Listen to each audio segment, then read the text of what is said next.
জনসাধাৰণৰ ফালৰ পৰা এতিয়া এনেধৰণৰ মন্তব্য আহিছে যে প্ৰথমে মূল্য বৃদ্ধি নিয়ন্ত্ৰণ কৰক তাৰ পাছত স্বাস্থ্যৰ দিহা দিব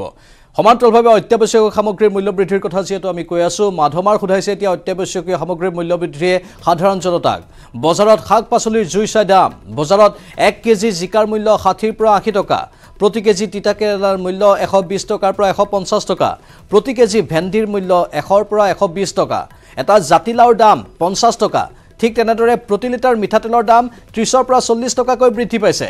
বিস্কুটৰো মূল্য 5 টকাকৈ বৃদ্ধি পাইছে এয়াই হৈছে বৰ্তমানৰ ৰাজ্যৰ অৱস্থা অতি শোচনীয় অৱস্থাৰ মাজত আছে ৰাজ্যবাসীয়ে মূল্য বৃদ্ধিৰ জুইত এতিয়া এক প্ৰকাৰ ত্ৰাহি মধুসূদন কৰিবলগীয়া হৈছে জনসাধাৰণৰ মূৰত ৰামটাঙুন পৰিয়ে আছে হাহাকাৰ কৰিবলগীয়া হৈছে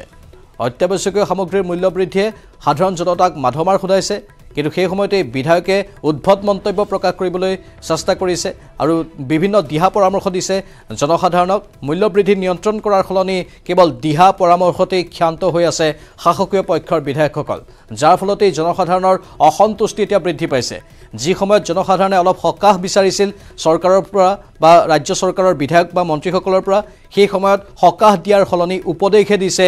যে আমুক কৰক তামুক কৰক যাৰ বাবে অসন্তুষ্টি এতিয়া বৃদ্ধি পাইছে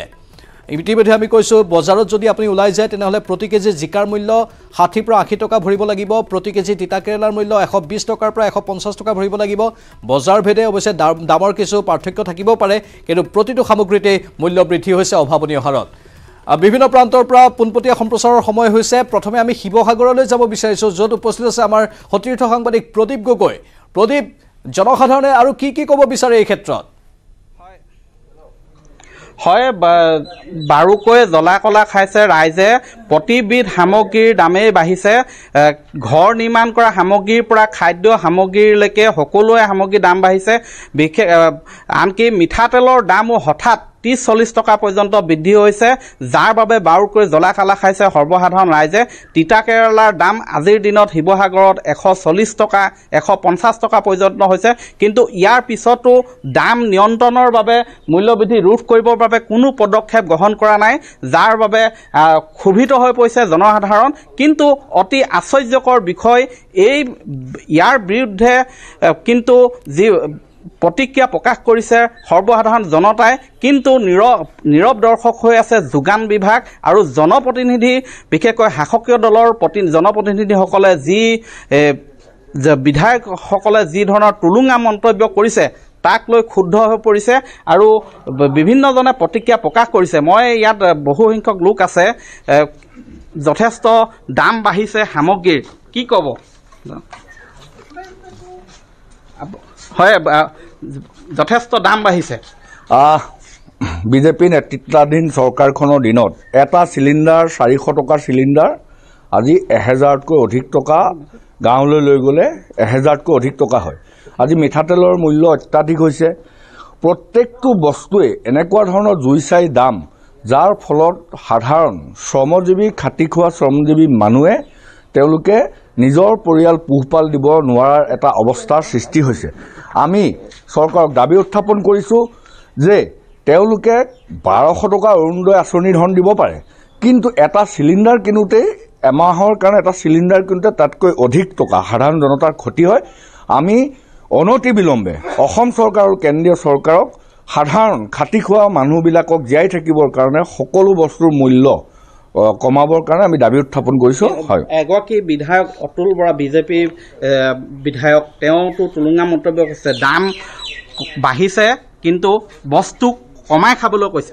অতুল বৰা এওঁলোক হ'ল পৃথিৱীৰ একোজন মিছলীয়া সত্যানী বিধায়ক এওঁলোকে ৰাইজক যি ধৰণে প্ৰতাৰণা কৰিছে ৰাইজক যি ধৰণে অতুল বৰাৰ নিচিনা এজন জ্যেষ্ঠ বিধায়কে তাচ্ছিল্য কৰিছে আমি ধিক্কাৰ জনাইছোঁ আৰু এনেধৰণৰ আবুল তাবুল মতলামি নকৰিবৰ কাৰণে আমি গৰিহণা দিছোঁ আৰু এনেকুৱা ধৰণৰ কোনো ধৰণৰ বক্তব্য নাৰাখিবলৈ আমি অনুৰোধ জনাইছোঁ হয় এই ধৰণে আজি প্ৰতিক্ৰিয়া প্ৰকাশ কৰিছে এয়া আছিলে ৰাইজৰ দলৰ এগৰাকী বিষয়ববীয়া আৰু শিৱসাগৰত যিহেতু শিৱসাগৰতো অন্যান্য প্ৰান্তৰ লগতে শিৱসাগৰতো প্ৰতিবিধ সামগ্ৰীৰ দাম জুই চাই দাম বাঢ়িছে কিন্তু ইয়াৰ বিপৰীতে প্ৰশাসন হওক বা অন্যান্য শাসকীয় দলৰ যি মন্ত্ৰী বিধায়ক আছে সেইসকলেই হওক কিন্তু দাম হ্ৰাসৰ কোনো নামেই লোৱা নাই আৰু ব্যৱস্থা গ্ৰহণ কৰা নাই তাৰ পৰিৱৰ্তে তুলুঙা কৰা হৈছে জনসাধাৰণক তুলুঙা মন্তব্য কৰি বিপথে পৰিচালিত কৰিবলৈ চেষ্টা কৰা হৈছে এই সমগ্ৰ বিষয়টো সন্দৰ্ভত ধাৰাবাহিক গতিত প্ৰতিক্ৰিয়া অব্যাহত আছে সকলোৱে গৰিহণা দিছে এনেধৰণৰ মন্তব্যক সমান্তৰালভাৱে মূল্যবৃদ্ধি নিয়ন্ত্ৰণ কৰিবলৈ বাৰে বাৰে আহ্বান জনাই থকা হৈছে চৰকাৰে যদি এই সময়তে পদক্ষেপ গ্ৰহণ নকৰে তেতিয়াহ'লে কোন সময়ত পদক্ষেপ গ্ৰহণ কৰিব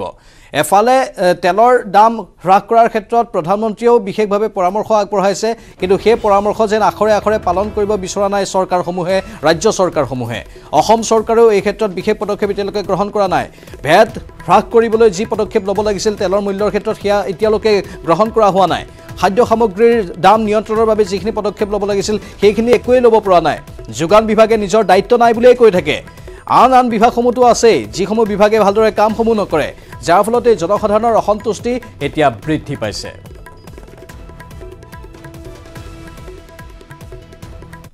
মূল্যবৃদ্ধি নকমালে আজি দেশ আজি কষ্ট হ'ব শ্ৰীলংকাৰ কথা আজি মানুহে আমাক সোধে